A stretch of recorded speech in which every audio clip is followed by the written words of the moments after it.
Hi everyone, and welcome to episode 5 of my Snowflake Iron Man series, Adventures of Ao, featuring OneWayWallet, Ao for short, my NoCurrencies ultimate Iron Woman. If you haven't watched the previous episodes, I'd suggest you start at the beginning. You can find the link to the series playlist in the description. We're starting this episode off a little bit differently because last episode marked our first attempt at a bond giveaway in the form of a NoCurrencies trivia question. The question was, how many quest points will I have once I'm done questing on the UIM, based on the quests currently in the game? I also pointed out that the number is not the same as it is on the main Snowflake, because there's one quest I did on there that I won't be doing on the UIM, even though I can. I want to discuss the answer, but before I do, I want to congratulate Maddie for being the first to unambiguously arrive at a single correct answer. For future reference, if I do any more trivia giveaways, to anyone that has a guess, please only provide one final answer. Thank you. Now for the answer to last episode's question. If you ever wondered how I keep track of the quests I can do myself, it's with this oh-so-handy quest tree I put together for myself. Quests in green are ones I can do and have finished, 72 in total as of right now. Quests in red can't be completed, and quests in orange are quests that can't be completed, but that I've started for this or that reason.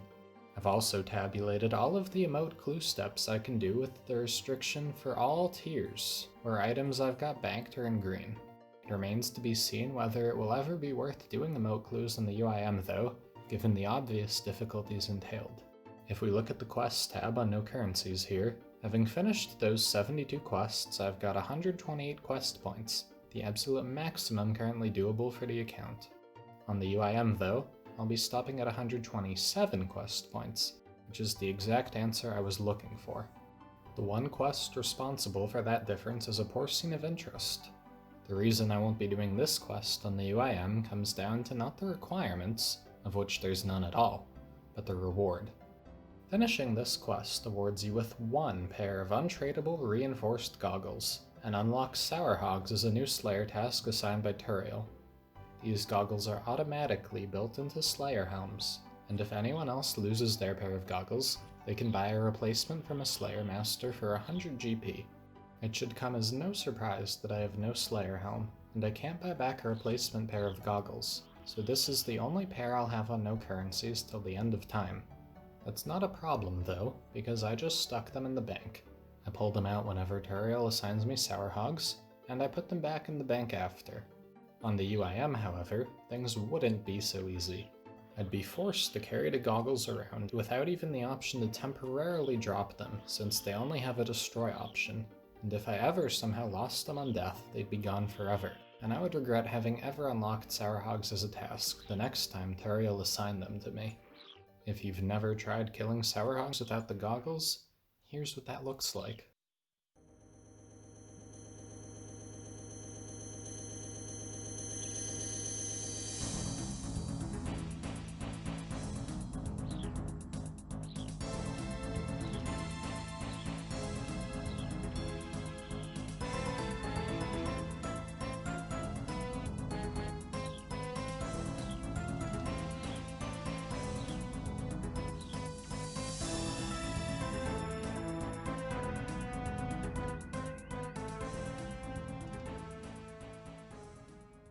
So rather than risking having to ever contend with that on the UIM, I'm just never going to do a porcine of interest. Having said all that, we can finally get back to where we left off last episode. I've decided I want games necklaces ASAP, so after taking a brief detour to the wilderness to put another god page in our looting bag, we're heading to Zeah so we can do some fishing to get the sapphires we need to make the necklaces. Now what kind of fishing method can give you sapphires? Big net fishing, from caskets. We unlocked telekinetic grab in the last episode, and now we get to put it to use. Big nets aren't dropped by anything, and the only spawns are here at Pisarilius and in the fishing guild, so here we are. Big net fishing might seem like an odd choice, since who even does that? But our fishing options are really quite limited. Sea Slug got us from 1 to 24 fishing, and at this point most people would probably hit up fly fishing and stick to trout and salmon until they could start barbarian fishing, but there's nowhere to obtain a fly fishing rod besides fishing shops. Even if I could get one though, feathers and fishing bait are both a huge pain to come by without buying them. On the previous account, I actually did 24 to 35 fishing with small net fishing, catching shrimps and anchovies, but this time we're changing it up a bit. After 35, we can start harpooning tuna, and that will probably be our most consistent food source once we start doing more combat. In the meantime, we have a more immediate concern. Since I've never done big net fishing anywhere besides Catherby before, I have no idea where the closest place to do that is, and I don't want to have to walk all the way to Catherby. I've just learned after looking into it that we can do our big net fishing at Land's End, which is actually super easy to get to from here. Let's go check it out. We're back in Land's End and we've got our big net fishing spots, but it doesn't look like we've got a range or fire close enough to make convenient use of, so we'll pop over to Draenor Village for another tinderbox, then we can get started with this fishing grind.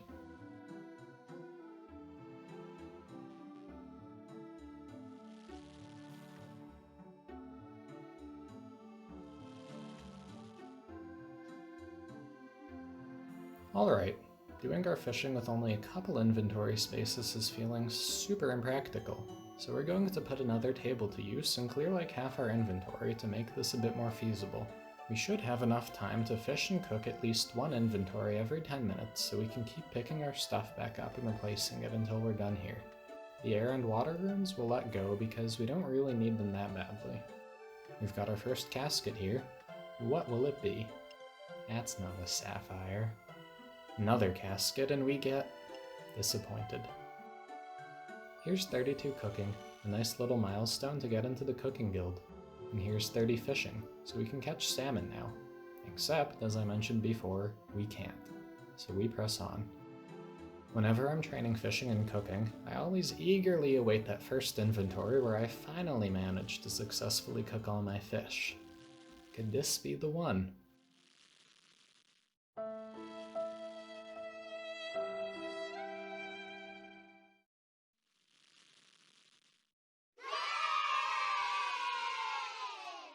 We've got our third casket here. What'll it be? Yes! That's our first games necklace secured. Niles, my man, coming in clutch. A while later and we're just about done here. There it is. 35 fishing. And we also managed to get 39 cooking, which just so happens to be our highest stat now. I'm not sure how long we were here, but what I can tell you is I've been AFK at Ammonite Crabs on NoCurrencies this entire time, and in the time it took to get from 24 to 35 fishing, we got a whopping 280k strength XP. That's just ridiculous. Anyways, it's time to move forward with our games necklace acquisition.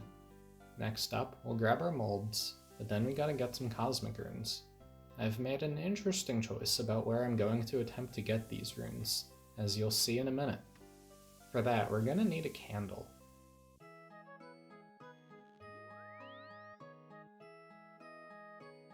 Let's sell our axe because we won't need it again anytime soon, and then we can go back to Keldegrim.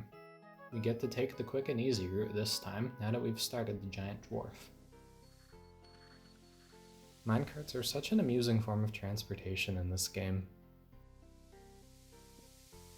There's our molds. And there's our sapphire necklaces. Now all we need is some rope and we can go get our cosmic runes. I'd be willing to bet almost none of you know where we're headed right now, but we're all about doing things no one else in their right mind would ever do. That's the fun of being a snowflake, right? Right? Here we are. Level 24 big frogs in the Lumbridge Swamp Caves. Odds are plenty of you guys have killed one of these for Rag and Bone Man, but if we take a look at these guys' drop table, we can see they've also got a 1 in 21 chance of dropping 2 cosmic runes. If we compare that rate to other monsters low-level Iron Man might kill for a couple cosmic runes, such as thugs or hill giants, we can see the rate is far better. The only other low-level NPC with an equivalent drop rate is zombies in the Graveyard of Shadows, but I'm not really feeling particularly keen on going into the wilderness just now. This also rules out going to the ice plateau for the spawn there. We're at a weird point with the account right now where getting super trivial things like an air staff or a couple sapphires can take hours, and I just don't want to have to deal with losing everything we've got at the moment, especially after juggling half my inventory on a table for the past few hours of fishing. Going into the wilderness in the first couple episodes was quite trivial as we had nothing much to fear losing, and at some point we'll definitely have to do Wilderness Slayer on this account. But that will definitely be something to wait on until we're at a point where throwing together a setup after losing everything is quick and easy. So that leaves us here, killing frogs, for the final piece of the game's necklace puzzle. You might also notice that I'm whipping out the bow to finish these frogs off, and that's just to get the most value out of my Chaos Runes, since I should theoretically average 5 or 6 damage per Earth Bolt, meaning using my Chaos Runes to do the final 1 to 3 damage seems like a bit of a waste at the moment, considering I don't have any convenient way to get more Chaos Runes at the moment. We had 456 Chaos Runes when we got here, so we'll see how many we have left once we're done here. We can also use up some of the arrows we got from Ham, and maybe clear an inventory slot or two before we get those Cosmic Runes. I'd also like to point out that we didn't have any options to quest the first ranged levels on this account. Other accounts can wait to train the skill until finishing Death to the Dorgshun or Shadow of the Storm, but both of those quests are locked on here, so we're doing things the old-fashioned way. Here's a neat milestone coming in. 4 ranged and 500 total level, and it only took us 5 episodes. I realize there's other series out there where people will cram hundreds of hours of progress into their very first episode and reach huge milestones like their first 99, Barrow's Gloves, a Fire Cape, or an Imbued Magic Cape, but I feel like that's best reserved for accounts with a totally unremarkable early game, whereas I'm going completely off meta for just about everything I do here, and I want to properly showcase that. Also, for the record, I've never had a 99 before, and I started playing RuneScape in 2005. I will be getting my first ever 99s at some point on NoCurrencies, but unfortunately I won't be able to flex any skill capes, since those are a cool 99,000 GP each. There's 35 magic, so we can cast Firebolt now. Once we run out of Earth Runes though, I'll be switching to Windbolt instead of Firebolt. We'll still have over 300 Chaos Runes left when we run out of Earth Runes, and Firebolt uses 4 Fire Runes per cast, meaning we've only got enough Fire Runes for about 170 casts. I'll save that higher DPS for somewhere a little bit more critical, most likely Lizardman.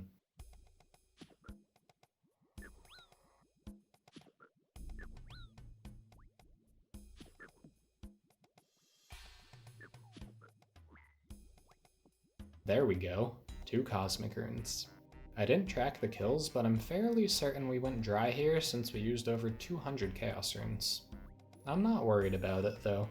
We've finally got our games necklaces, so we can go back to Zeah and start questing again. But before we do, there's actually 3 more things we still need. Stew for the Queen of Thieves, a hammer for plowing in Hosidius, and rope for Tale of the Righteous. We're still under 1 day played. That's not bad at all.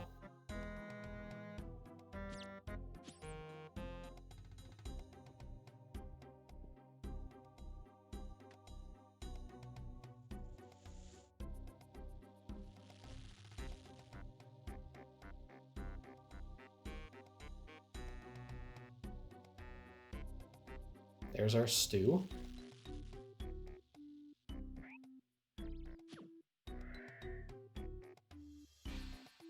There's our hammer. And there's our rope. We've also come back into possession of an unsold goblin head after dropping our first one last episode. This time though, we can definitely hold on to it until we're ready to use it. We've got the runes, so all we need is 60% Arceus favor. Now let's set sail for Zeah. There's 4 quests we can finish while we're here right now. The Queen of Thieves for Pisarilius' house, the Ascent of Arceus for Arceus' house, the Depths of Despair for Hosidius' house, and Tale of the Righteous for Shazian house.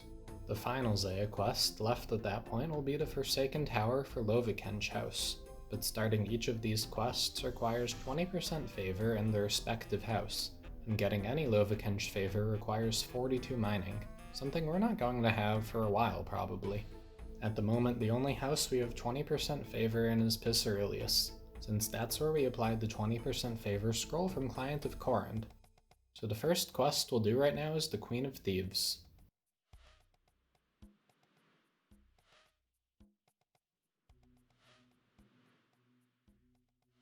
Give this guy our stew. Brutally murder this other guy. Fast forward through the rest of the quest since nothing interesting happens, and we're done. Stupendous. Let's go claim Carrod's memoirs since we destroyed it to do recruitment drive last episode. Now we'll get started with Hosidius favor, and that means plowing. This is how we'll get our first farming levels on the account. Like with Arranged, we don't have any early quests available that give early farming XP. That's one way to start this grind. There's 28 crafting. And here's our first farming level on the account. To be honest, I have no idea where we'll be when we're done here. A while later, and we're just about done here. We just got 29 crafting a second ago, and we'll stop when we hit 8 farming since we're really close. After finishing the Depths of Despair, we'll be at 47% favor, and we can do mess hall cooking until 100%. The mess hall is available from 45% favor, so we did a bit more than we needed to, but I just wanted to round out those crafting and farming levels a bit. Doing that much plowing to begin with might seem highly questionable, but without the option to buy compost, and being a long way off the possibility of efficiently tackling organized crime to get noted compost, getting compost just seemed like way too much hassle right now. Now we can start the Depths of Despair, but right after starting the quest we have to go to the Arceus library, so we'll go to HCIM first and wait on the library for the moment. The only way to start out earning HCIM favor is giving these soldiers band-aids. So let's stick our stuff on a table again and we can get right to it.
Okay, evidently there isn't a single usable table in the vicinity. That's just fantastic. If any JMods see this video, please fix that, thank you. So after picking up and dropping half our inventory several times, we've got the 5% favor we need to start killing lizardmen. All the lizardmen in the canyon have a 1 in 250 chance of dropping a Xerix talisman, and I'm super keen on getting one for this account. Not having access to construction means teleporting is going to be an eternal struggle in this account, and Xerix Talisman just seems to be the most powerful means of teleportation we'll ever have. In addition to having several teleport locations, it's equipable and super easy to recharge. It doesn't get better than that, so let's see if we can swing one early. Well, we've been here for a little while now, and we're out of fire runes and almost out of chaos runes too at this point. We need to save a few for the quest monsters we still need to kill, so I think we're just going to have to wrap up here and go back to bandaging soldiers for 20% favor. Saving a few fire runes would have also been clever, but nobody's perfect. We're sitting at 9.2% favor, which means we helped kill 42 lizardmen, so it's no surprise that we didn't get a Xerix talisman yet. There's 20% favor, so we can start Tale of the Righteous. Now right here is the reason I so badly wanted games necklaces before starting Zeah quests. This quest is taking us straight to the Arceus library right after we started, exactly the same as the Depths of Despair from a few minutes ago. Using a games necklace to teleport to Wintertot and walking from there to the library is far quicker than just walking to Arceus from HCIM or Hosidius, And by also doing Arceus favor when we get there, we're killing 3 birds with 1 stone. I just find macro-efficient gameplay like this so incredibly satisfying. Here's Tale of the Righteous.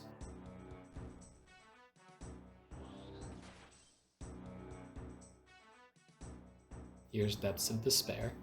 And now we can bang out 60% favor. This is the point where you can call me an insane masochist, because I'm playing on the official client. I'm not a fan of Roomlight because it feels too private server-y, and that means doing the library the old-fashioned way. I realize some Ultimate Iron Men and even some regular Irons use the library as an actual training method for magic, or even runecrafting, but after I get 100% favor, I'm never coming here again. We just found Transportation Incantations, which unlocks Core and Teleport on the standard spellbook, but I doubt I'll ever use the spell since I intend on having Xeric's Heart unlocked on Xeric's Talisman long before I have 69 magic, and that goes to the same exact spot. We just passed 60% favor, so I'm going to take a break from library and do the Ascent of Arceus now.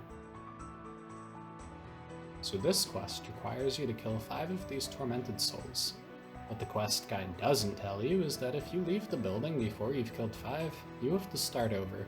So we're starting over. I'm actually going to kick them to death this time since I think this is, sadly, higher DPS than using a weapon right now. I'm also potted now and making use of superhuman strength and improved reflexes like a true champion.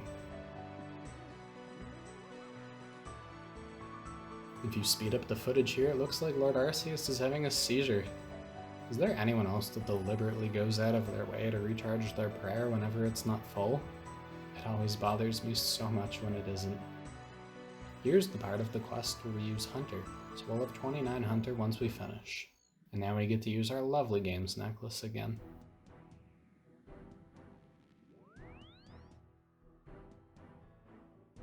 Oh boy, can't wait to carry these Toadflax around for the next 10 episodes before we can use them. Here's the part of the quest where we have to go to the Dark Altar, and you know what that means. We finally get to use an ensouled goblin head.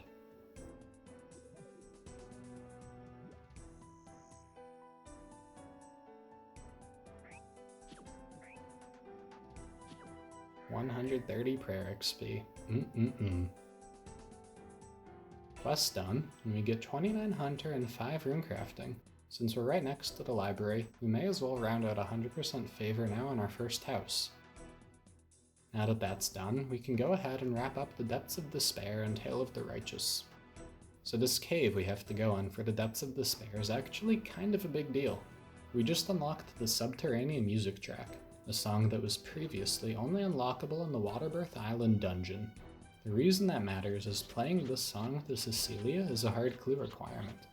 As I've discussed before, our hard clue completion rate is so abysmal that literally anything helps. Now we can cut to the end of this quest. That's the Depths of Despair finished, which gives us 25 agility, so we can finish the Grand Tree now. As do Tale of the Righteous, there's nothing interesting to note there, so let's cut to the chase there too. I will say this though, Kiloa made an excellent video pointing out the ludicrous size of this command tent, which is bigger than most castles on the main continent and contains the world's largest tables.